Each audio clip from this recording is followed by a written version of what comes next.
ఈరోజు మనకి fifth house part 2 అనుకోండి. అర్థమైందా? ఫిఫ్త్ హౌస్ ఎందుకు ఇంపార్టెంట్? నేనెందుకంటే మెయిన్ ఫిఫ్త్ హౌస్‌ని ఎప్పుడు వదిలిపెట్టను. నాకు ఇష్టమైన హౌసెస్ ఏదైనా ఉందంటే గనక జాతక చక్రంలో ఒకటి first house, second, third house, fourth, fifth, sixth ఈ హౌసెస్ అన్నీ నాకు ఫేవరబుల్ హౌసెస్. చాలా ఇష్టం నాకు ఆ హౌసెస్ అంటే.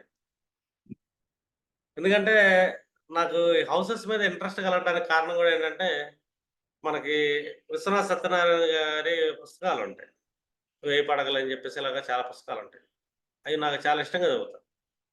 ఎందుకంటే అతను దీంట్లో ఏదైతే ఉంటుందో సైకాలజీ బాగా కనపడుద్ది పుస్తకాల్లో. బుక్ రీడింగ్ అనేది చాలా ఇంట్రెస్ట్ నాకు. 'జిడ్డు కృష్ణమూర్తి' అయితే చాలా సెట్లుంటాయి నా దగ్గర. బాగా చదువుతా. 'జిడ్డు కృష్ణమూర్తి' నా ఫేవరెట్ ఇదనమాట రచయిత. అలాగే ఇంకా బాగా ఇష్టమైన రైటర్ ఎవరైనా ఉన్నారంటే గనక 'శ్రీశ్రీ'. ఆయన ఎన్ని నవలలుంటాయో, ఎన్ని పుస్తకాలున్నాయో అన్నీ నా దగ్గరుంటాయి. 'జిడ్డు కృష్ణమూర్తి' అంతా సెట్ నా దగ్గరుంటది. ఇంకా 'రమణ మహర్షి.' ఇంకా అట్లాగే 'ఆడ్లర్' అని చెప్పి, 'సిగ్మండ్ ఫ్రాయిడ్' అని చెప్పి వీళ్ళంతా ఏంటంటే సైకాలజిస్ట్. వీళ్ళందరూ ఒక ఎత్తైతే, వీళ్ళందరిని కంట్రోల్ చేసేది ఏదైనా ఉందంటే గనక సైకాలజీలో ద బెస్ట్ బుక్ అనుకుంటే 'మహాభారతమే.' 'మహాభారతం' అండ్ 'భగవద్గీత' ఇయేంటంటే చాలా ఇంట్రెస్ట్ నాకు. ఎందుకంటే దాంట్లో 'మహాభారతం', 'రామాయణంలో', 'భగవద్గీతలో' ఉన్నంత సైకాలజీ వాళ్ళ నుంచి వీళ్ళు నేర్చుకున్నారు. అంటే ఇప్పుడు అక్కడ దాకెందుకు ఆయన సద్గురు ఆయన పేరేదో ఉంది గడ్డం పెట్టుకొని ఇ ఏదో సమ్ పేరు. పేరు నాకు గుర్తుకు రాట్లా, స్ట్రైక్ అవ్వట్లా. ఈషా ఫౌండేషను, సద్గురు ఆయన మాటలు అప్పుడప్పుడు యూట్యూబ్‌లో కనబడుతూ ఉంటాయి. ఆయన మాటలు కనపడితే నాకు ఒకళ్ళే కనపడతారు.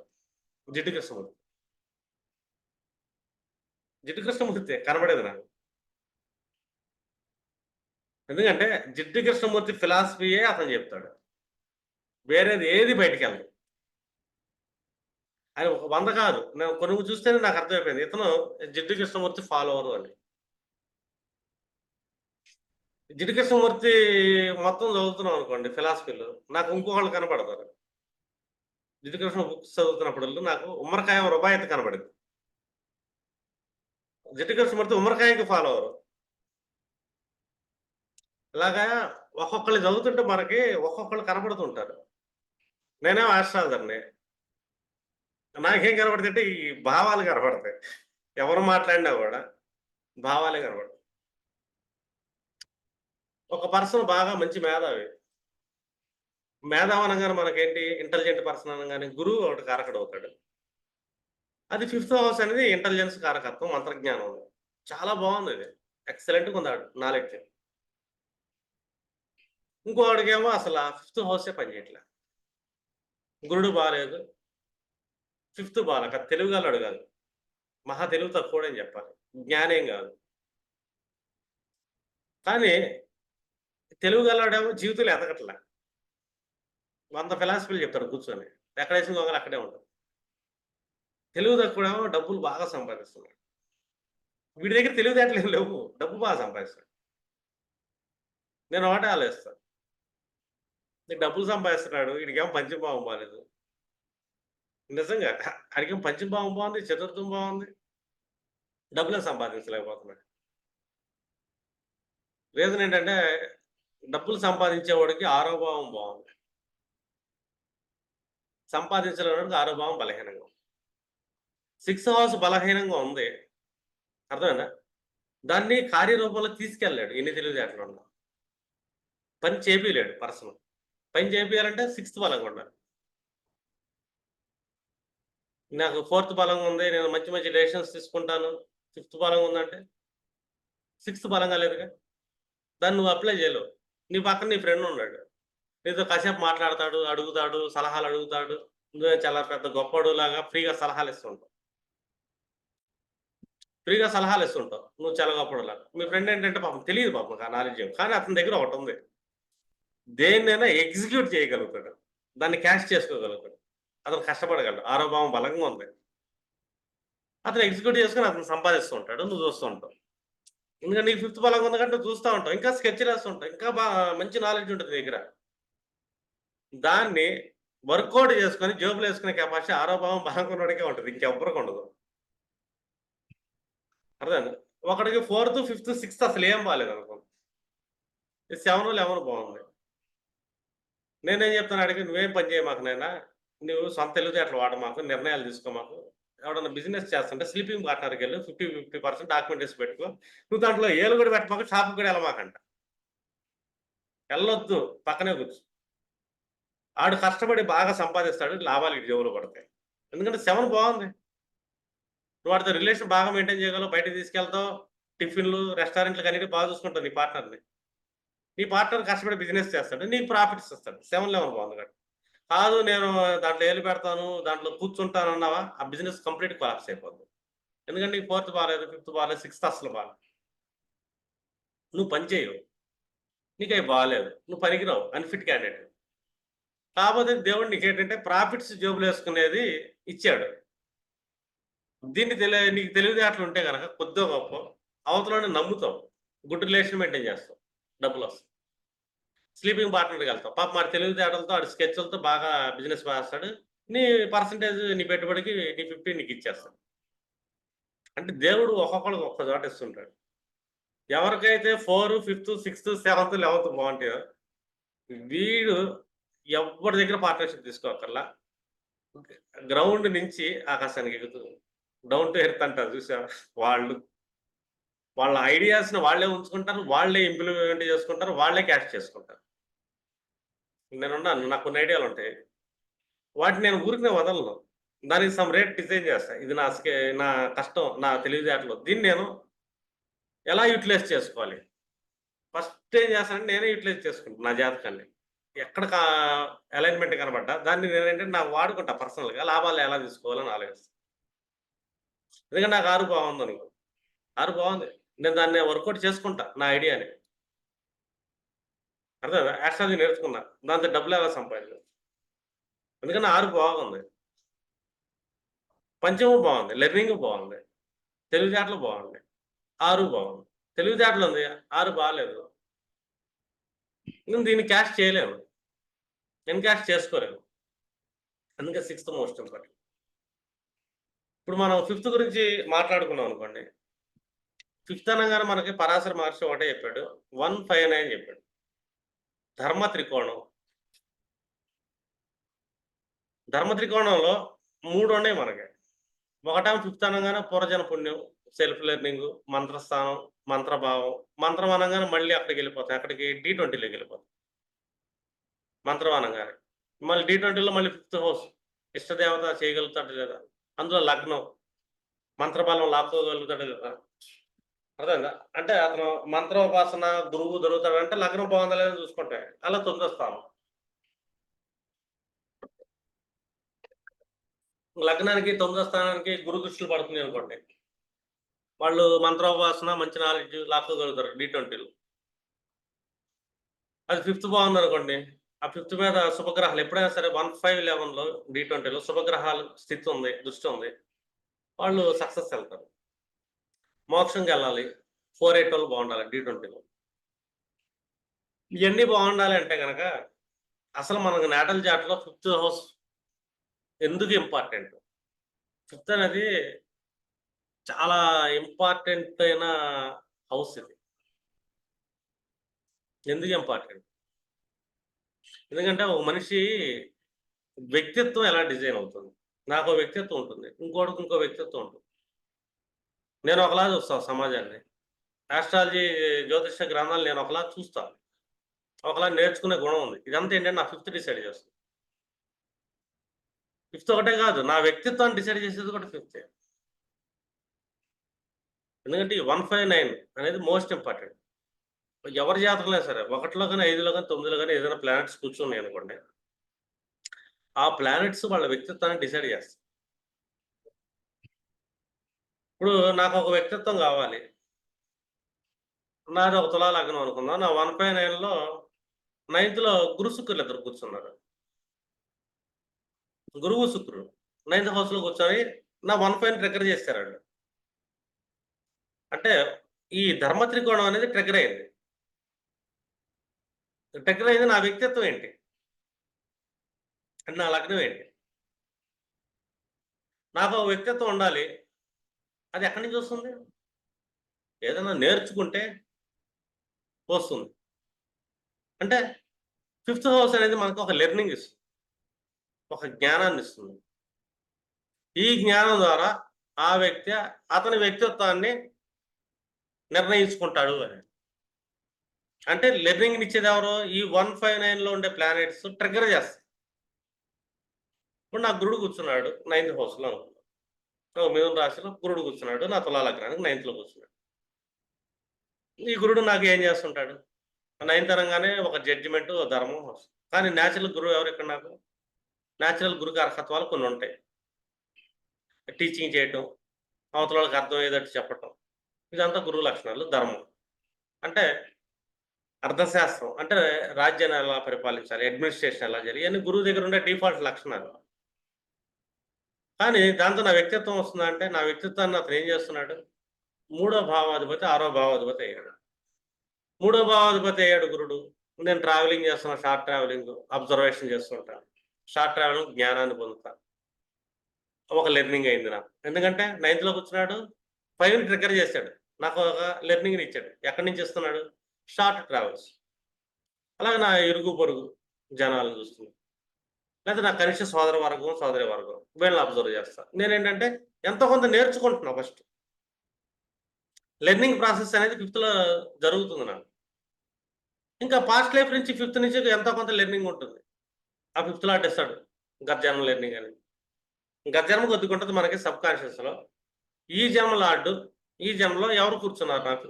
ఫిఫ్త్‌లో గాని, నైన్త్‌లో గాని, లగ్నంలో గాని. ఈ ముగ్గురు ఫస్ట్ ఏం చేస్తారు మనకంటే, ఈ 3 భావాల్లో కూర్చున్నోళ్ళు ఫస్ట్ మనకి నేర్పిస్తారు జ్ఞానాన్ని. మూడో భావం నుంచి కొన్ని రకాలు నేర్చుకుంటున్నా. ఆరో అధిపతి కూడా అయ్యాడుగా. ఆరో భావాలు అంటే ఏంటి? పక్షులు, పనోళ్ళు, అలాగే హాస్పిటల్స్, రోగస్థానం, రుణస్థానం. దీని ద్వారా నాకు జ్ఞానం వస్తుంది. ఫైనాన్షియల్ మేనేజ్‌మెంట్ అనేది ఫస్ట్ వచ్చేది ఎక్కడంటే సెకండ్ హౌస్ కంటే కూడా సిక్స్త్ హౌస్ నుంచి వస్తుంది. అది అర్ధ త్రికోణం. ఎందుకంటే అప్పు ఎలా ఇయ్యాలి? అప్పు ఎలా వసూలు చేయాలి? అనేది ఆరో భావంలో ఉంటుంది. బ్యాలెన్స్ తప్పితే రోగం ఎలాగొస్తుంది? శత్రువులు ఎలా ఎదుర్కోవాలో కూడా వస్తుంది. అంటే శత్రువు లేకుండా ఎలా చేయాలి? శత్రువు వస్తే వాళ్ళతో ఎలా డీల్ చేయొచ్చు? అది కూడా ఒక నాలెడ్జే. ఎందుకంటే సిక్స్త్ లార్డ్ నైన్త్‌లో కూర్చున్నాడు కాబట్టి నాకు ఆ జ్ఞానాన్ని కూడా ఇచ్చాడు. ఎందుకంటే 159 ట్రిగ్గర్ చేశాడు. ఇట్లాగా థర్డ్ లార్డ్, సిక్స్త్ లార్డ్ క్వాలిటీస్‌తో గురువు ఏం చేస్తున్నాడు నాకు? సమ్ లెర్నింగ్ ప్రాసెస్ అనేది ఇచ్చాడు నాకు. ఈ లెర్నింగ్ ప్రాసెస్ వల్ల నేను కొద్దిగా నేర్చుకోవటం వల్ల దీని నుంచి నా వ్యక్తిత్వం డెవలప్ అవుతుంది. నా వ్యక్తిత్వాన్ని నేను డిజైన్ చేసుకుంటున్నా. ఊరికనే వ్యక్తిత్వం ఎవరికీ రాదు. వాళ్ళు ఏదో ఒకటి నేర్చుకుంటారు. ఈ నేర్చుకునే వాళ్ళకి సోర్స్ ఎక్కడి నుంచి వస్తుంది? Learning source. ఫిఫ్త్ హౌస్‌కి సోర్స్ ఎక్కడ దొరుకుతుంది? ఈ సోర్స్ దొరికేదే లెర్నింగ్ హౌస్‌కి ఒకటి 11థ్ హౌస్ చూస్తుంది కాబట్టి 11థ్ హౌస్‌లో ప్లానెట్ కొద్దిగా అతన్ని ప్రభావితం చేస్తుంది. అంతే. కానీ సోర్స్ కావాలిగా. అంటే 1 గాని, 5 గాని, 9లో గాని ఎవ్వరు స్థితి పొందినా గూడా ఈ ధర్మ త్రికోణాన్ని ట్రిగ్గర్ చేస్తున్నారు. వీళ్ళకి ఒక లెర్నింగ్ సోర్స్ వస్తుంది. ఎక్కడి నుంచి వస్తుందంటే, ఆ గ్రహం యొక్క కారకత్వాల వల్ల కొంత లెర్నింగ్ సోర్స్ వస్తుంది. ఆ గ్రహం ఏ ఏ భావాలకి అధిపతి అవుతున్నాడు వాళ్ళ జాతక చక్రం. దాని నుంచి ఇంకొద్దిగా సోర్స్ అనేది దొరికిద్ది ఆళ్ళకి. వీళ్ళకి లెర్నింగ్ అనేది ఉంటుంది. జ్ఞానం అనేది. ఫిఫ్త్ హౌస్‌లో ఉండేది ఎవరంటే జ్ఞానం. లెర్నింగ్. అంటే వాళ్ళ యొక్క ఇంటెలిజెన్స్. బుధుడు మెమరీ. వాళ్ళు బయట ఎక్కడైనా కూర్చోవచ్చు. కానీ సోర్స్ అనేది చాలా ఇంపార్టెంట్. 1ని గాని, 5ని గాని, 9ని గాని ఏ ప్లానెట్ కూర్చున్నాడు వాళ్ళ జాతకంలో.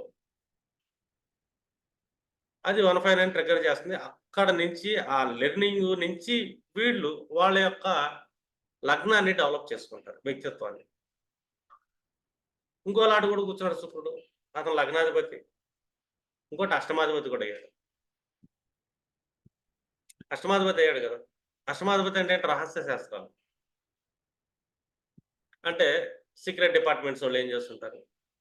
లేదా ఒక ఇండస్ట్రియల్ చేసేవాళ్ళు, మ్యానుఫ్యాక్చరింగ్ డిపార్ట్‌మెంట్ వోళ్ళు ఏం చేస్తుంటారు? ఒక సర్జన్ ఎలాగా వర్కౌట్ చేస్తుంటాడు? ఎయిత్ హౌస్‌లో ఒక ఇల్లీగల్ అంటే ఒక ప్రాస్టిట్యూట్ మైండ్ సెట్ ఎలా ఉంటుంది? ప్రాస్టిట్యూట్‌ల దగ్గర నుంచి కూడా కొద్దిగా నేర్చుకోవచ్చు. అంటే ఇల్లీగల్ అఫైర్స్ ఇల్లీగల్ ఎఫ్ఐఆర్‌లు పెట్టినోడు ఎలాగ ఆలోచిస్తున్నాడు? వాళ్ళు ఎలాంటి తెలివితేటలు చూపిస్తున్నారు? ఎలా మాట్లాడుతున్నారు? ఇది కూడా మనకు లెర్నింగే. అది ఒక సోర్స్ మనకి. ఇంకోటి యాస్ట్రాలజీ, అకల్ట్. జ్యోతిష్యం ఒక సోర్స్ ఏంది? జ్యోతిష్యం కూడా నేర్పిస్తుంది మనకి. పరాశర మహర్షి జ్యోతిష్ శాస్త్రంలో ఏం చెప్పాడు? వరాహమిహిరుడు ఏం చెప్పాడు? ఇలాగ మనకి కళ్యాణవరం ఏం చెప్పాడు? సోమనాథ మిశ్రుడు ఏం చెప్పాడు? అగస్త్యుడు ఏం చెప్పాడు? వశిష్ఠుడు ఏం చెప్పాడు? నారదుడు ఏం చెప్పాడు? కాళిదాసు ఏం చెప్పాడు? ఒకటి కాదు కదా! భోగరమని ఏం చెప్పాడు? రోమహర్షణ మహర్షులు ఏం చెప్పారు? ఇట్లాగ ఏంటంటే ఈ ఏదైతే ఉందో సోర్స్, అష్టమ సోర్స్, సీక్రెట్ సబ్జెక్ట్. నడుస్తా నడుస్తా చేతిలో పెన్సిల్ ఉంటే కూర్చున్నాడు ఎలా చంపొచ్చు, నుంచున్నాడు ఎలా, ఇదంతా secret sources. Negative sources and positive sources. ఇవి కూడా నా వ్యక్తిత్వాన్ని ఏంటంటే దాని నుంచి కూడా ఒక నాలెడ్జ్ నేర్చుకుంటున్నాను. ఇది కూడా మళ్ళీ నా వ్యక్తిత్వాన్ని డిజైన్ చేస్తుంది. పైగా డిఫాల్ట్‌గా శుక్రుడు యొక్క కారకత్వాలు. శుక్రుడికి డిఫాల్ట్ కారకత్వాలు రిలేషన్స్ ఎలా మెయింటైన్ చేయాలి? వజ్రాలు ఎలా కొనుక్కోవాలి? బంగారం ఎలా కొనుక్కోవాలి? రొమాన్స్ ఎలా చేయాలి? అది కూడా ఒక జ్ఞానమే. ఆ సోర్స్ కూడా ఏంటంటే మళ్ళీ నా వ్యక్తిత్వాన్ని డిజైన్ చేస్తుంది. రెండోది ఎక్కడ కూర్చున్నారు? Ninth house. అంటే ధర్మ స్థానంలో కూర్చున్నారు. ధర్మ గ్రంథాల స్థానంలో కూర్చున్నారు. అంటే మన సనాతన ధర్మం ఏం చెప్తుంది? ఇస్లామిక్ ధర్మం ఏం చెప్తుంది? క్రిస్టియన్ ధర్మం ఏం చెప్తుంది? జైన ధర్మంలో ఏం చెప్తుంది? జైన ధర్మంలో ఆది పురాణం ఏం చెప్తుంది? ఇలాగేంటంటే అది కూడా ఒక లెర్నింగ్ మనకి. దాని నుంచి కూడా మళ్ళీ నేనేం చేస్తాను, మళ్ళీ నా వ్యక్తిత్వం డెవలప్ చేసుకుంటాను. ఇట్లా ఏంటంటే నాకు సమ్ సోర్స్ ద్వారా ఫస్ట్ నేనేం చేస్తున్నానంటే నా 5th హౌస్ అనేది ట్రిగ్గర్ అవుతుంది. లెర్నింగ్ అనేది జరుగుతుంది నాకు. ఈ లెర్నింగ్ నుంచి నేనేం నేర్చుకుంటున్నా? నా వ్యక్తిత్వాన్ని డెవలప్ చేసుకుంటాను. నేను డెవలప్ అవ్వడానికి. నా బాడీ బిల్డింగ్ అంటాను చూసారా? బాడీ బిల్డింగ్ అంటే జిమ్‌కెళ్ళి కండలు చేయటం కాదు. బాడీ బిల్డింగ్ అంటేనే డిఫాల్ట్‌గా మన యొక్క వ్యక్తిత్వం. ఆ వ్యక్తిత్వం డెవలప్ అవ్వడానికి కావాల్సింది ఫస్ట్ ఏంటంటే నాలెడ్జ్. అందుకే అంటాం 5th house most important house. ఈ 5th హౌస్‌కి సోర్సెస్ ఎక్కడి నుంచి దొరుకుతున్నాయి? 159లో ఏ ప్లానెట్స్ కూర్చున్నాయి? ఆ గ్రహ కారకత్వాలకి ఒక సోర్స్ ఉంటుంది. వాటి యొక్క భావాల ఆధిపత్యాలు. వాటి నుంచి సోర్సెస్ వస్తాయి. ఇలాంటి సోర్సెస్ వల్లే మనిషి కొంత నేర్చుకోగలుగుతాడు. ఆ నేర్చుకున్న దాన్ని బట్టి అతని యొక్క వ్యక్తిత్వం డిజైన్ అవుతుంది. అంటే ఇంటెలిజెన్స్, వ్యక్తిత్వం. ఇది బాగాలేదు ఒక పర్సన్‌కి. అర్థమైందండి. బాగాలేదంటే ఏం చేస్తాం చెప్పండి? అతను బాగున్నోడి యొక్క సలహా తీసుకుంటే బావుంటది. 5th హౌస్ బలహీనంగా ఉంది. బలహీనంగా ఉన్నోళ్ళు ఏం చేస్తారంటే తొందరగా ఆలోచనలు రావు కాబట్టి వాళ్ళకి 6th హౌస్ బావుంటే గురువుల దగ్గరికి, వాళ్ళ దగ్గరికి, వీళ్ళ దగ్గరికి వినయంగా ఎళ్లి సలహాలు తీసుకొని, మెంటర్స్ దగ్గరికెళ్లి సలహాలు తీసుకొని వీళ్ళు అప్లై చేసుకోగలరు. ఎందుకంటే 6th కూడా ఇక్కడ మోస్ట్ ఇంపార్టెంటే. ఏ హౌస్ మనకు నెగ్లెక్ట్ చేసేది కాదు. 5th బావుండాలి. అంటే మనిషి యొక్క ఆలోచన విధానం బావుండాలి. ఎందుకంటే ఆలోచన విధానం ఎవరికైతే బావుంటుందో ఒక సోర్సెస్‌తో మంచి సోర్సెస్ నుంచి పడింది అతని ఆలోచన. అర్థమైందా? చాలా బావుంటది. ఇప్పుడు 5th హౌసు బాగా బలహీనంగా అయింది. ఈ 6th లార్డ్ గాని, 8th లార్డ్ గాని అండ్ 12th లార్డ్స్ లగ్నంలో కూర్చున్నారు. 5th బలహీనంగా ఉంది. మనకు అష్టవర్గంలో చూసుకున్నామనుకోండి 10 పాయింట్లు, 12 పాయింట్లు, 15 పాయింట్లు పడింది 5th. లేదా 20 పాయింట్ల లోపు పడిందనుకో. అంటే 5th బలహీనమైనట్టేగా. సర్వాష్టక వర్గంలో 5th హౌస్‌లో పాయింట్లు మన లగ్నాన్ని చెక్ చేసుకుంటే బలహీనంగా ఉంది. ఇప్పుడు మనకి ఈ 6, 8, 12 లాట్స్ ఎవరో ఒకళ్ళు ఈ 159 కనెక్షన్‌లో కనెక్ట్ అయ్యారు. ఇప్పుడు మనకి నెగెటివ్ ఇంపాక్ట్. ఇంతకుముందు ఏంటి ఫైనాన్షియల్ స్టేటస్ ఆరోపణలు. ఇప్పుడేంటి అరిషడ్ వర్గాలు తీసుకుంటాడు. ఎందుకంటే బలహీనంగా అయ్యాడు కదా! 5th బలహీనంగా ఉంది. అతను లెర్నింగ్ బలహీనంగా ఉంది. అతను ఇక్కడ నెగటివిటీని ఎక్కువ తీసుకునే ఛాన్స్ ఉంటది. ఈ పర్సన్ నెగెటివ్‌గా తన వ్యక్తిత్వాన్ని డెవలప్ చేసుకుంటాడు. ఎందుకంటే ఒక పర్సన్ వ్యక్తిత్వాన్ని డెవలప్ చేసేది 5th హౌస్ మాత్రమే. 5th హౌస్‌కి భాగ్యస్థానమే మనిషి యొక్క లగ్నస్థానం వ్యక్తిత్వం. 5th బాలేదు. దాని పుణ్యస్థానం బాగోదు. 159 అందుకే పరాశర మహర్షి ఇది ధర్మార్థ, కామ, మోక్ష త్రికోణాల్ని ఎందుకిచ్చాడు? అసలు వీళ్ళకి సోర్సెస్ ఎక్కడి నుంచి దొరుకుతాయి? అంటే సోర్స్ అనేది మెయిన్ ఇంపార్టెంట్. ఆ సోర్స్‌నిచ్చేది ప్లానెట్స్. ఆళ్ళు ఏ భావాల అధిపతైనా అవ్వచ్చు. మన ధర్మాన్ని, మన వ్యక్తిత్వాన్ని డెవలప్ చేసేది ద్వాదశ భావాలు ఎవరో ఒకళ్ళు ఉంటారు. No problem. వీళ్ళేంటంటే అక్కడి నుంచి తీసుకుంటారు సోర్స్‌ని. తీసుకొని నేర్చుకుంటారు. ఇప్పుడు ఫిఫ్త్ హౌస్ బలహీనంగా ఉంది. పాయింట్స్ బాలేవు. ఇప్పుడు నెగెటివ్ సోర్సెస్ వచ్చి కూర్చున్నారు. ఫోర్త్ లార్డ్ కూర్చున్నాడు. బలహీనుడయ్యాడు. వీళ్ళు ఆళ్ళ మదర్ గురించి దగ్గర నుంచి గాని, వెహికల్స్ గాని, ట్రావెల్స్‌లోంచి గాని, రియల్ ఎస్టేట్ బిల్డర్‌ల దగ్గర నుంచి గాని, ఇట్లా డిఫరెంట్ పీపుల్స్ దగ్గర నుంచి వాళ్ళేంటంటే, ఒక సోర్స్ అనేది తీసుకుంటున్నాడు. నాలెడ్జ్ అనేది తీసుకుంటున్నాడు అతను. జ్ఞానం అనేది. ఎందుకంటే ఫిఫ్త్ 159లో పడేయే మోస్ట్ ఇంపార్టెంట్ ప్లానెట్స్. నెగెటివ్‌గా ఉంది. వాటి నుంచి నెగెటివ్‌ని తీసుకుంటాడు. నెగెటివ్ ఎమోషనల్ పర్సన్ అవుతాడు. ఆ నెగెటివ్ ఎమోషనల్ పర్సన్ వ్యక్తిత్వాన్ని అదే డిజైన్ చేస్తుంది తన నాలెడ్జ్. ఆ మనిషి ఏంటంటే బాగా ఇబ్బందులు పాలవుతాడు. ఫిఫ్త్ బలహీనంగా ఉంది. ఆరో భావం నుంచి సోర్సెస్ తీసుకుంటున్నారు. ఆరో భావం కూడా బలహీనంగా ఉంది. ఇతనికి అప్పులు చేయటం ఎలాగా? అప్పులోళ్ళకి ఎగ్గొడటం ఎలాగా? గొడవలు పెట్టుకోవటం ఎలాగా? నెగెటివ్‌గా ఆలోచించడం ఎలాగా? ఇలాగొస్తుంది. లేకపోతే 11థ్ లార్డ్ ప్లేసయ్యాడు. ఈజీ ప్రాఫిట్స్, ఈజీ మనీ చేస్తే ఎలాగా? ఇలాగా డిఫరెంట్ టోటల్ జాతక చక్రం మొత్తాన్ని 360 డిగ్రీస్ టర్న్ చేసే హౌస్ ఏదైనా ఉందంటే గనక అది ఫిఫ్త్ హౌస్ మాత్రమే. ఎందుకు టర్న్ చేస్తుంది? ఒక మనిషికి 11థ్ హౌస్ బలహీనం అవుతా, 11థ్ లార్డ్ ఒక శుభగ్రహం అవుతా, ఈ 159లో ఎక్కడో చోట ప్లేస్ అయింది. ఫిఫ్త్ హౌస్ యొక్క పాయింట్స్ కూడా బాలేదు. ఇతను ఏం చేస్తాడు? మరీ లోపగుణంగా ఈజీ మనీ కోసం పాకులాడతాడు. ఈజీ మనీ కోసం పాకులాడతాడు. అర్థమైందా? ఈజీ మనీ కోసం ఎప్పుడైతే పాకులాడుతూ ఉంటాడో, దానికి సంబంధించిన నాలెడ్జ్ అనేది గెయిన్ చేస్తాడు. దాన్ని బట్టి ఇతని వ్యక్తిత్వం డెవలప్ అయిద్దన్నమాట. అంటే ఈ పర్సన్ ఎందుకు అవుతున్నాడు అట్లాగా? ఈ ఫిఫ్త్ హౌస్‌ని మనం చెక్ చేసేటప్పుడు ఏంటంటే, ఫోర్త్ హౌస్ మోస్ట్ ఇంపార్టెంట్. ఎందుకంటే ఇతను మానసిక బలహీనుడు. ఫోర్త్ బలహీనం అయిపోయింది. మానసిక బలం లేదు. ఫిఫ్త్ బలహీనం అయిపోయింది. ఈ 159లో ఏదో ప్లానెట్స్ వచ్చి కూర్చున్నాయి. వాళ్ళేం చేస్తారంటే మానసిక బలహీనతని ఎక్కువగా ప్రభావితం చేస్తారు. వీళ్ళు వాటి నుంచి నెగెటివ్‌ని అబ్జర్వ్ చేస్తారు. ఇప్పుడు నేను ఒక క్లాస్ చెప్తున్నాను. యూట్యూబ్‌లో రిలీజ్ చేశాను. దాంట్లో పాజిటివ్ అబ్జర్వ్ చేసుకున్నోడికి ఫిఫ్త్ బావుంది. సూపర్ సార్, గ్రేట్ సార్ అంటాడు.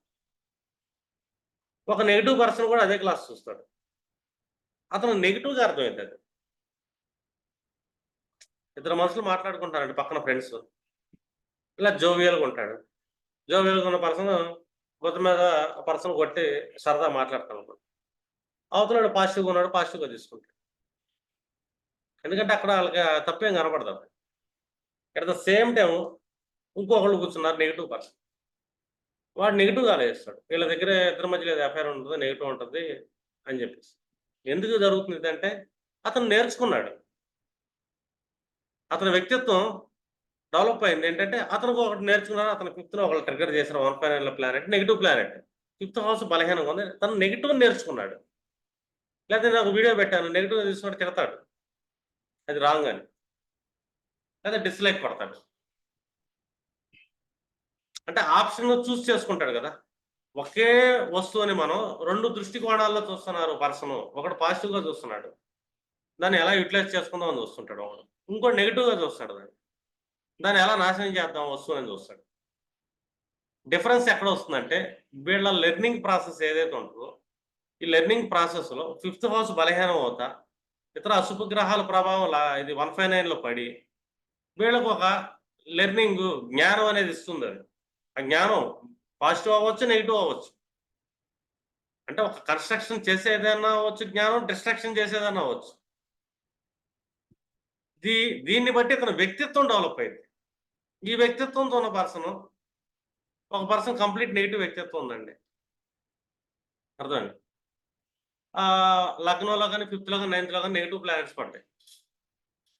ఈ ఫిఫ్త్ పాపం బలహీనంగా ఉంది. అర్థమైందా? ఇతను పెళ్లి చేసాం. భార్యను అనుమానిస్తాడు. ఖచ్చితంగా అనుమానిస్తాడు. ఎందుకంటే చాలా మంది ఎంతకాలం మన పాయింట్లు చూస్తాం యాక్చువల్‌గా.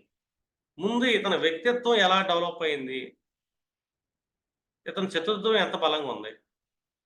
159లో ఏ గ్రహాలొచ్చి కూర్చున్నాయి? కుజుడు కూర్చున్నాడా? శని కూర్చున్నాడా? కుజుడు 159ని ట్రిగ్గర్ చేస్తున్నాడు. కుజుడంటే వెపన్ లార్డ్, యాంక్సైటీ లార్డ్. 159ని ట్రిగ్గర్ చేసాడు. ఇతను నేర్చుకునే జ్ఞానం ఏంటి? యాక్షన్ సినిమాలు చూస్తాడు. లేదా పోలీస్ అవుదాం అనుకుంటాడు. ఒకడిని కొడితే బావుంటది కదా అనుకుంటాడు. దాన్ని బట్టి అతని వ్యక్తిత్వం డెవలప్ అవుతుంది. అతను ఒక యాంగర్ పర్సన్ అవుతాడు. అర్థమైందా? మ్యాన్ హ్యాండ్లింగ్ అంటే చెయ్యి ఇదిలిచ్చే పర్సన్ అవుతాడు. ఎవరైనా కనపడితే చెయ్యి ఎదిరిస్తాడు, కొడతాడు సరదాగా. కొడతంలో ఎంజాయ్‌మెంట్. ఎందుకంటే అతని వ్యక్తిత్వంలో ఒక యాంగర్‌నెస్ డెవలప్. లేదు శని కూర్చున్నాడు ఏ 1/9 ఈ శని డిఫాల్ట్‌గా పీడాకారకుడు. ఫిఫ్త్ బలంగా ఉందనుకుంటే ఓకే. ఎలా పని చేయాలి? ఎంత కష్టపడాలని తెలుస్తది, ఎదుగుతాడు. లగ్నంలో శని కూర్చొని, నైన్త్‌లో కూర్చొని, ఫిఫ్త్‌లో కూర్చొని.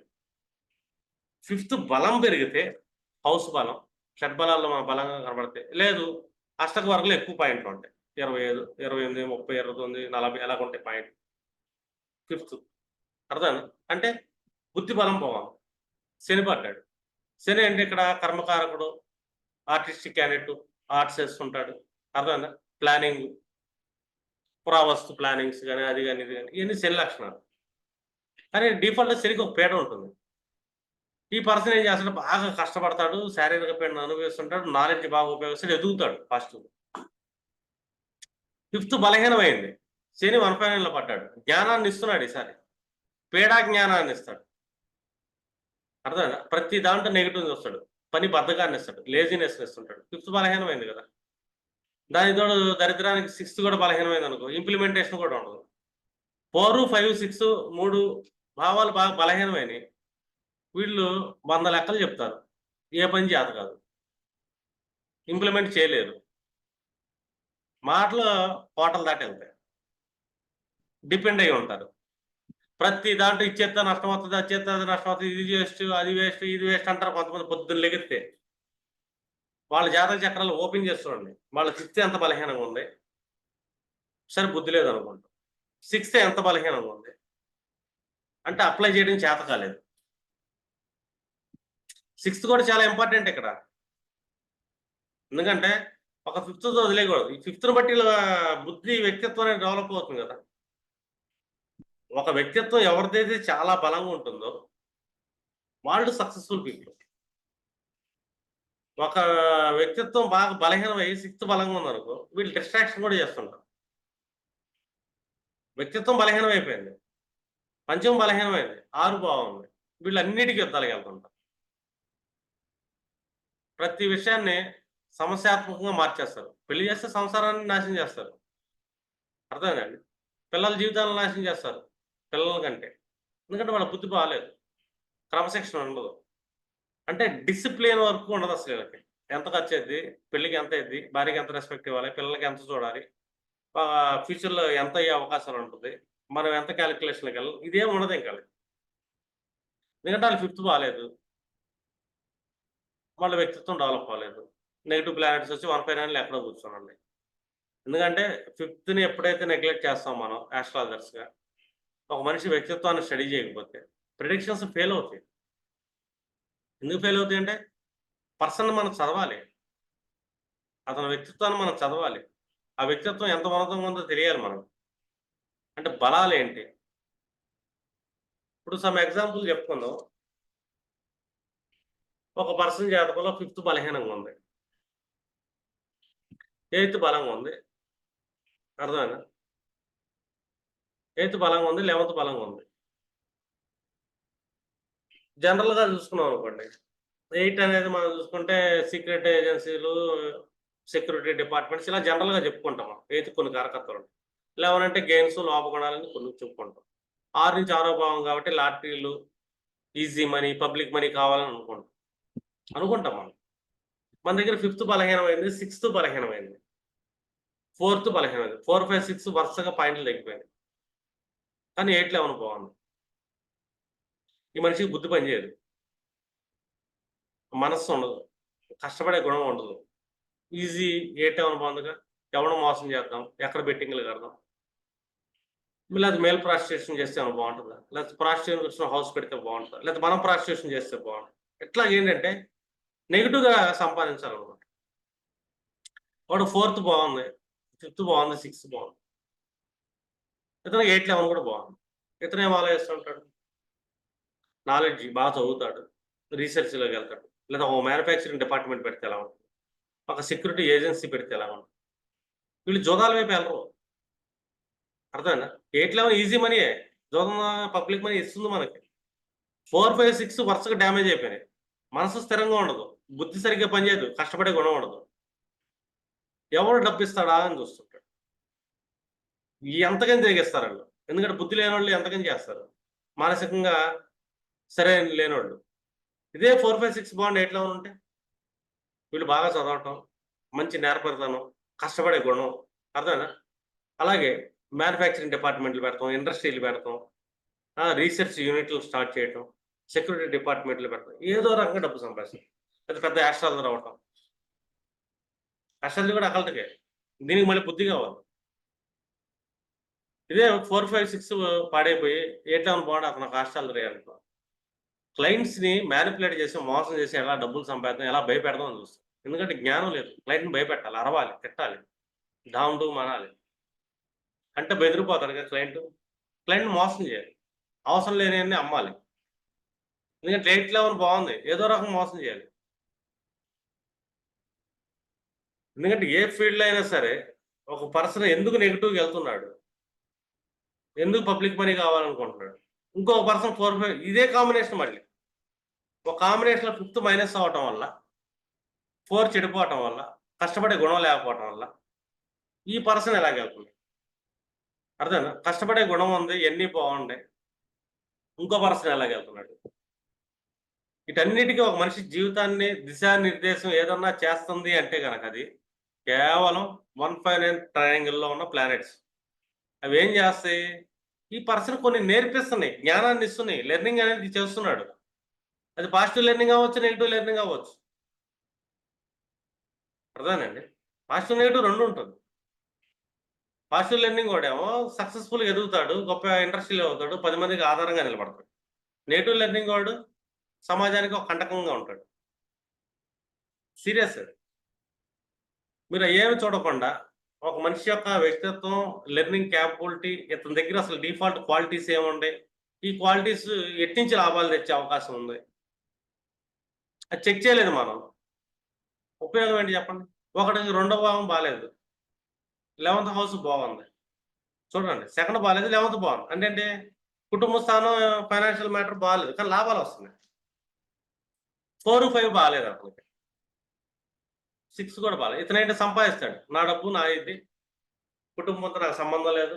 మీ చావు మీరు చావండి. మీరు తినండి మీరు తినండి అని చెప్పి అమ్మ, బాబు రోడ్డు మీద పడేస్తారు. 4 డబ్బులు వస్తాయి. లాభాలు. ఐదో రోజు ఈ డబ్బు ఉంటదంటే ఉండదు. లాభం కదా! పోద్ది. లాభంలో భావోద్వేగాలు 11లో ఇంకోటుంటది. 12-12. అది వస్తుంది లాభం. ఎప్పుడొస్తుందో తెలీదు పోద్ది. కానీ సెకండ్ బాలేదుగా. స్టాండర్డ్ అక్యుములేషన్ లేదుగా. సరే స్టాండర్డ్ అక్యుములేషన్ సెకండ్ లెవెల్ బావుందనుకుంటాం. 4, 5, 6 బాలేదనుకో. ఫ్యామిలీ ఎందుకు చూస్తాడు? సెల్ఫిష్. సెల్ఫిష్ ఏం చేస్తాడండి? ఇంట్లో వాళ్ళకి ఎవరికి ఏది బాగోకపోయినా ఎందుకు నేను ఖర్చు పెట్టాలి ఆళ్ళు పెట్టొచ్చు కదా అంటాడు. ఎందుకంటే బుద్ధి లేదిక్కడ. ఫిఫ్త్ లేదు. ఏం నేర్చుకున్నాడు?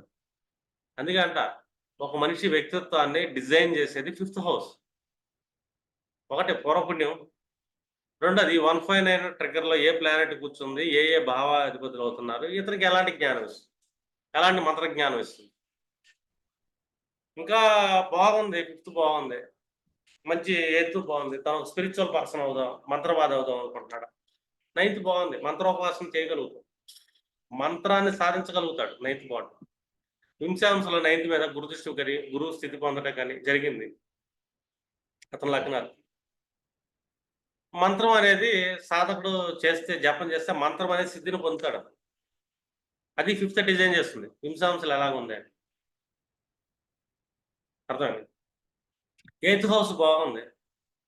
యంత్రాలు, తంత్రాలు రాయగలుగుతాడు. ఎయిత్ హౌస్ బాగుంటే మోక్షానికి కూడా దారి దొరికింది. అలాగే వింశాంశలో ఫిఫ్త్ హౌస్ అండ్ 11థ్ హౌస్ మీద శుభగ్రహాలు దృష్టి కూడా. శుభగ్రహాలు మనకేమండి? గురు, శుక్రులు, చంద్రబుధులు. ఎవరితో కంజంక్షన్ లేకుండా విడిగా పడ్డారనుకోండి బుధుడు, శుభగ్రహం. అంటే వీళ్ళు ఫిఫ్త్ అంటే ఏంటి? ఇష్టదేవత ఉపాసన చేయగలుగుతారు. అది ఫిఫ్త్ చెడిపోయింది. చేయలేరు ఇష్టదేవత ఉపాసన. ఇది చేస్తారా లేదా అనేది మనం చూసుకుంటాం. దీంట్లో మనం మెరిడియన్స్‌గా కాలిక్యులేషన్ లెక్కేసుకున్నాం అనుకోండి. ఫిఫ్త్ హౌస్ ఎన్ని పాయింట్లు పడ్డాయి? అంటే ఎన్ని రాసులు, వాళ్ళ యొక్క అంశ భాగం ఎలాగా. అలాగే నైన్త్, ఫిఫ్త్ టు ఫిఫ్త్ భావోద్భావం నైన్త్. ఈ రెండిటి యొక్క పాయింట్స్ మనం కూడామనుకోండి. ఫిఫ్త్ ఏ రాశిలో పడ్డాడు, ఫిఫ్త్ లార్డ్ లగ్నాత్తు. నైన్త్ లార్డ్ ఏ రాశిలో పడ్డాడు, లగ్నాత్తు. ఎన్ని రాసులు గడిచినాయి, వాళ్ళ భోగాంశాలేంటి. మనం మొన్న మధ్య కాలిక్యులేషన్ చెప్పాం మీకు. ఆ కాలిక్యులేషన్ ప్రకారం లెక్కేసుకొని లగ్నం నుంచి మనం లెక్క పెట్టామనుకోండి, ఏదో ఒక హౌస్‌లో ఒక పాయింట్ నక్షత్రం ఇవ్వకూడదు. ఈ పాయింట్ లార్డ్ వింశాంశంలో ఏ డైటీ మీద కూర్చున్నాడు చెక్ చేసుకున్నామనుకో, మనకు అక్కడ ఒక మెరిడియన్ దొరికింది. అదొకటే కాదు. ఒక పర్సన్ మంత్రోపాసన బాగా చేయాలి నేను. ఇష్ట దేవతను బలంగా చూసుకోవాలి. ఇక్కడేంటి రాశి చక్రంలో ఫిఫ్త్ అండ్ నైన్త్ లార్డ్ నుంచి తీసే పాయింట్ ఏదైతుందో అక్కడ ఏ దేవతను చూసుకుంటే ఇతను భాగ్యాన్ని యాక్టివేట్ చేసుకుంటానికి రాశి చక్రంలో. ఇతను లెర్నింగ్ కెపాసిటీ యాక్టివేట్ చేసుకుంటానికి, ఇతని వ్యక్తిత్వం డెవలప్ చేసుకుంటానికి ఉపయోగపడిద్ది. రాశి చక్రంలోది D1 చార్ట్‌లో ఫిఫ్త్ లార్డ్, నైన్త్ లార్డ్ ఎక్కడ స్థితి పొందారు వాళ్ళిద్దరిని కూడండి. రాసులు అండ్ పాయింట్స్‌తో పాటు. ఈ లార్డ్ మనకి D20లో ఎక్కడ ప్లేస్ అయ్యాడు? D20 అంశ భాగంలో ఏ దేవత ఉంది? ఆ దేవతను పట్టుకుంటే ఇతనికేంటి? ఏం లాభం వస్తుంది ఫస్ట్ అంటే, ఇతని వ్యక్తిత్వంలో మైనస్‌లు ఏదైనా గ్రహం చేస్తున్నప్పుడు మనకి, ఆ లార్డ్‌ని నమ్ముకోవటం వల్ల ఇతను భాగ్యం, పూర్వపుణ్యం ఒకటి యాక్టివేట్ అయ్యి జీవిత చక్రం ముందుకెళ్ళిద్ది. ఇదే D20లో fifth lord and ninth lord points అక్కడే చేసాం మనం. D20 లాంగిట్యూడ్ ఓపెన్ చేసి. ఒక మెరిడియన్ పాయింట్ పడింది. ఏ నక్షత్రం పడింది? అధిపతి ఎవరు? అతను ఏ దేవత మీద కూర్చున్నాడో చూసామనుకోండి. ఈ పర్సన్‌కి ఆ దేవతను పట్టుకుంటే గనక, ఇతను ఇష్ట దేవతగా ఆ దేవతని తన అధీనంలో తెచ్చుకోగలుగుతాడు. ఆ దేవత మంత్ర భేదాక్షరాలు చదువుతున్నప్పుడు అది ఉపాసన గూడా అవుతుంది. సాధించగలుగుతాడు. అది అతను భవిష్యత్ జన్మకు ఉపయోగపడుతుంది. సాధకుడికి D20 అనేది. ఈ సాధకుడు నిజంగా ఎళ్తున్నాడా లేదా అనుకుంటే, అక్కడ D20లో ఫిఫ్త్ అండ్ 11థ్ 1, 1, 5, 9, 11 మీద శుభగ్రహ దృష్టి ఉండాలి. శుభగ్రహాల స్థితినన్నా పొందాలి. గురు శుక్రులు గాని, చంద్రబుధులు గాని. అప్పుడేంటంటే ఇతను సాధించగలుగుతాడు. సాధకుడు సాధించడానికి బ్లెస్సింగ్ ఉంది. బ్లెస్సింగ్ ఉన్నా లేకపోయినా కూడా D20లో మనం ఫిఫ్త్ లార్డ్ అంశ భాగాల్ని, నైన్త్ లార్డ్ అంశ భాగాలను కూడండి. పాయింట్ ఎక్కడ పడుతుందో చూడండి. ఆ దేవతని మొండిగా పట్టుకోండి. సాధకుడు సాధించగలుగుతాడు. ఎన్ని ఆటంకాలొచ్చినా కూడా వదలకుండా ఉంటే సాధించగలుగుతాడు. భవిష్యత్ జన్మ ఊర్ధ్వలోకానికి ఎళ్ళటానికి ప్రయాణం జరిగింది. అదే రాశి చక్రంలో fifth lord and ninth lord పాయింట్‌ని మనం D20లో ఎతికామనుకో, ఈ జన్మలో మన భాగ్యం కోసం గాని, మన జ్ఞానం కోసం గాని, మన వ్యక్తిత్వం డెవలప్ చేసుకుంటానికి గాని ఉపయోగపడిద్దది. అంటే దేవతలు మనకి ఎంతమంది వస్తున్నారిక్కడ? చాలా మంది వస్తుంటారు. ఒకటి ఈ జన్మలోకి మనం ఏం చేసుకోవాలి? భవిష్యత్తులో మన సాధన కోసం ఏం చేసుకోవాలి? ఇది మనకేంటంటే చిన్న క్లారిటీ ఉంటే సరిపోతుంది. భవిష్యత్ సాధన కోసం చేసుకుంటున్నాం. ఈ జన్మ ఎలాగో అనుభవిద్దాము, కర్మలన్నీ డిసైడ్ అయిపోయారనుకోండి. వాళ్ళు ఈ జన్మ రాశి చక్రంలో 5, 9 పాయింట్ పట్టుకోరు. అవసరం లేదు. అర్థమైందండి? మనకి ఈ కర్మను అనుభవిద్దాం ఎన్ని కష్టాలొచ్చినా, మనం ఊర్ధ్వ జన్మను అనుభవిద్దాం అనుకున్న అప్పుడు D20లో లాంగిట్యూడ్, లాటిట్యూడ్‌ని పెట్టుకొని సాధకుడు ముందుకెళ్ళగలుగుతాడు. ఇతను మోక్ష సాధన వస్తుందా? మంత్ర సాధన చేయగలుగుతాడా? ఎప్పుడైనా సరే ఫిఫ్త్ అండ్ నైన్త్. నైన్త్ అంటే మంత్ర సాధన. ఫిఫ్త్ అంటే ఇష్టదేవత. శుభగ్రహాల స్థితి పొందాలి. పాయింట్ లార్డ్ ఎవరైతే చూసుకోండి. పాయింట్ లార్డ్ దేవతని ఉపాసన చేసుకోండి. మంత్రాన్ని చదవండి. సాధించగలుగుతారు. ఇలా ఫిఫ్త్ హౌస్ యొక్క డివిజనల్ చార్ట్ అది. అంటే 2 రకాలుగా చూస్తాం మంత్రజ్ఞానాన్ని. ఈ జన్మలో మన వ్యక్తిత్వాన్ని డెవలప్ చేసుకుంటా, మన ఆపర్చునిటీస్‌ని తెచ్చుకుంటా ఒకటి. మన వ్యక్తిత్వం చెడిపోయేటట్టు గ్రహాలు కూర్చున్నప్పుడు, దాన్ని రిపేర్ చేసేది కూడా ఇదే. ఈ దేవతే. అలాగే మీరేంటంటే ఫస్ట్ ఒక జాతక చక్రంలో మనిషి యొక్క బుద్ధిని, జ్ఞానాన్ని రిపేర్ చేయడానికి ఒక దేవతనివ్వాలి. రిపేర్ చేసిన తర్వాత అతను సాధకుడిగా మార్చగలగాలి. ఇట్లాగేంటంటే ఫిఫ్త్ హౌస్ యొక్క యూసేజ్ అనేది యాస్ట్రాలజీలో చాలా డెప్త్ ఉంటుంది. ఆ యూసేజ్‌ని మీరు పట్టుకోలేకపోయారనుకోండి, మీరు యాస్ట్రాలజర్స్‌గా ఫెయిల్ అవుతారు. యాస్ట్రాలజీ మనకు ఒక రూట్ మ్యాప్. మనం ఏం చేయాలి? ఎలా చేయాలి? దేన్ని సెట్ చేయాలి? చెప్పా కదా! వ్యక్తిత్వం పోతుంది, అన్నీ పోతున్నాయి, బాధపడుతున్నాడు, సమస్యల పాలవుతున్నాడు. మెరిడియన్ పాయింట్ తీయండి. 5 అండ్ 9 తీసి ఆ దేవతని వాళ్ళకి ఉపాసనగా మొక్కమనండి. ఆ దేవత ఏంటంటే ఈళ్ళల్లో ఉన్న ఒక్కొక్క రోగాన్ని తగ్గించిద్ది. ఒక్కొక్క అవలక్షణాన్ని తీసేసిద్ది. తీసేసి ఏదైనా వ్యక్తిత్వం డెవలప్ అయిందనుకోండి, మిగతా భావాలు లాక్కెళ్ళిపోవచ్చు. No problem. ఈ వ్యక్తిత్వాన్ని మనం సెట్ చేయలేకపోయాం ఆ పర్సన్‌కి. కౌన్సెలింగ్ ఇవ్వలేకపోయాం. వాళ్ళ ఇష్ట దేవతను తీసి వాళ్ళకి చూపియలేకపోయాం. అర్థమైందండి? తప్పుడు వ్యక్తిత్వంలో తప్పుడు పనులు చేస్తే సమస్యల్లోకెళ్తారు. మన ఎంత చేస్తే అంత. ఏది చేస్తే అదే రిజల్ట్ వస్తుంది. మనం ఏ కూర వండుకుంటే ఆ కూరే తింటాం మనం. మనం పప్పు వండుకొని చికెను ప్లేట్‌లో పడమంటే పడదు. మనం పప్పు వండుకుంటే పప్పే పడదు మన ప్లేట్‌లో. అలా మనిషి యొక్క వ్యక్తిత్వాన్ని 159 మనం ధర్మ త్రికోణాన్ని సెట్ చేయలేకపోయాము యాస్ట్రాలజర్‌గా. వాళ్ళ లైఫ్‌లో మనం ఎన్ని చెప్పినా కూడా అది ఫెయిల్యూర్ ప్రిడిక్షన్స్ అయి. సెట్ చేయాలి ఫస్టు. ఎందుకంటే మెషిన్ సెట్ చేస్తే ఇంజిన్ బాగా ఆడిద్ది. రిపేర్ చేయాలి. కొంతమందికి బావుంటది డిఫాల్ట్‌గా. వాటికి రిపేర్ అవసరంలా. చాలా పర్ఫెక్ట్‌గా ఉంటాయి మెషిన్స్. ఎన్నేళ్ళు ఆడినా ఆడతానే ఉంటాయి. వాళ్ళ జీవితంలో డిఫాల్ట్‌గా పెట్టుకొని పుట్టారాళ్ళు. ఇంతకుముందు మనం చెప్పుకున్నట్టు వాళ్ళ వ్యక్తిత్వం అనేది ఎక్సలెంట్‌గెళ్ళిపోతుంది. చాలా క్లాసెస్ నా ఓల్డ్ క్లాసెస్ అన్నీ మీరు చెక్ చేసుకుంటే 400 క్లాసుల్లో గ్రహాల కారకత్వాలు మనం ఎలాగా మౌల్డ్ అవ్వాలని చెప్పారు. మనుషుల్ని ఎక్కడెక్కడ రెస్పెక్ట్ ఇయన్నీ ఏంటంటే వ్యక్తిత్వం డెవలప్ చేయటానికే. వ్యక్తిత్వం డెవలప్ అయితే బుద్ధి, జ్ఞానం డెవలప్ అయిద్ది. ఆపర్చునిటీస్ వస్తాయి. దాన్ని యుటిలైజ్ చేసుకోగలుగుతాం మనం. ఓకేనా? సరే అండి.